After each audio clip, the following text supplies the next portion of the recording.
Okay, number one priority. This video is about asset allocation. So my internal heuristic is that over 80% of the investing and trading problem is selecting the right assets, then sizing them correctly. So that's my opinion, not a sourced fact. But the basic idea is that if the base allocation of the portfolio is working correctly, everything else gets easier. So this is my own thinking process throughout this video and no recommendations. So the first question to ask is time. When do I need the money back that I'm investing or trading? If I need it next year for a business, property, tax bill, or life expense, I probably shouldn't be reaching for long duration, risky investments. But if the time horizon is long, then I can accept more volatility because the portfolio has more time to recover. So that's the basic trade-off. Cash-like instruments usually have lower risk and lower expected return. Equities have the uncertainty, but investors are expected to be paid for taking that uncertainty. So in finance, this is usually called the equity risk premium. The extra expected return for owning stocks instead of risk-free or lower yield assets. So the common textbook baseline for allocation is the balanced portfolio, roughly 60% stocks and 40% bonds. Okay, you've heard that before. Britannica Money describes this as a decades-old advisor recommendation. Use stocks for growth and fixed income for defense. So the 60-40 split, though, is not a perfect system. It's factual as in something ideal, but it's not perfect for every individual. The point is, though, that it mixes growth exposure with fixed income, then lets the investor rebalance instead of constantly guessing what should I do next. For the public portfolio I'm documenting at carlross.ca, my current baseline is 40% SPY, 20% SGov, 20% gold, or GLD, and 20% IBIT, or Bitcoin. So SPY is the equity risk premium. It's the ETF. SGov is the ultra-short treasury exposure. GLD is the physical scarcity of gold.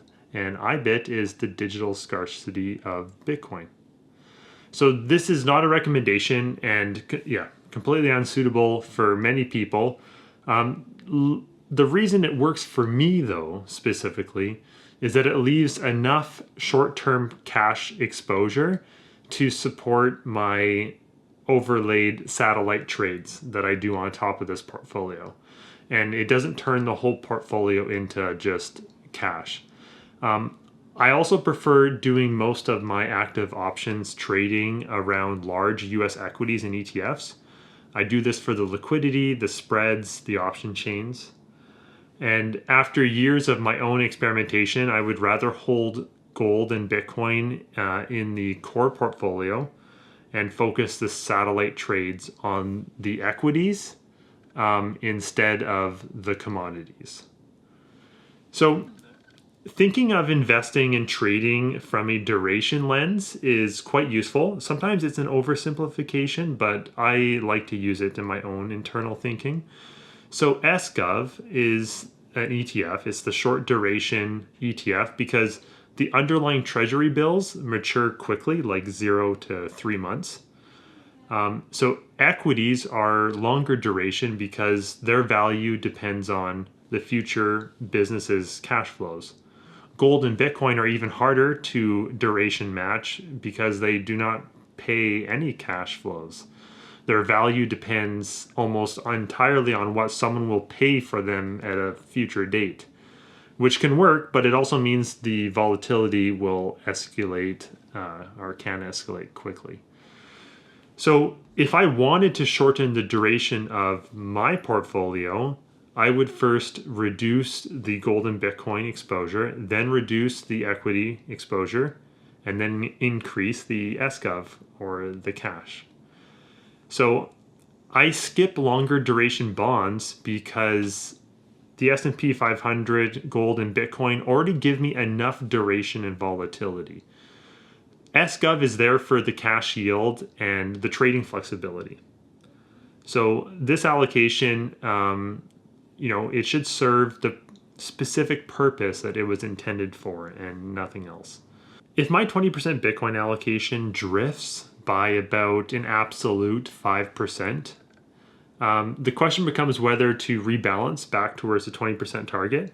So that's like if I look inside the portfolio and it says 15% of the portfolio is Bitcoin or 25%, then I would rebalance. But correlations can still rise, and sometimes, like especially when I'm making this video, everything's kind of moving up and down together, and that can last a while.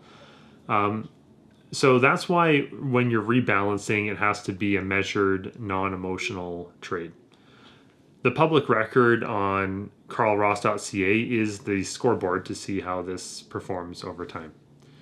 So the sources used for factual claims is secinvestor.gov for asset allocation and diversification definitions, Britannica Money for the 60/40 baseline, State Street for SPY and Gold product facts, BlackRock iShares for SGov and IBIT product facts, and carlross.ca for my current reference mix.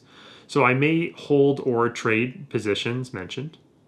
Any options or crypto-linked products involve risk and may be unsuitable for many investors. And this is my own portfolio process, not investment advice, not client results, and not a recommendation. Okay, bye.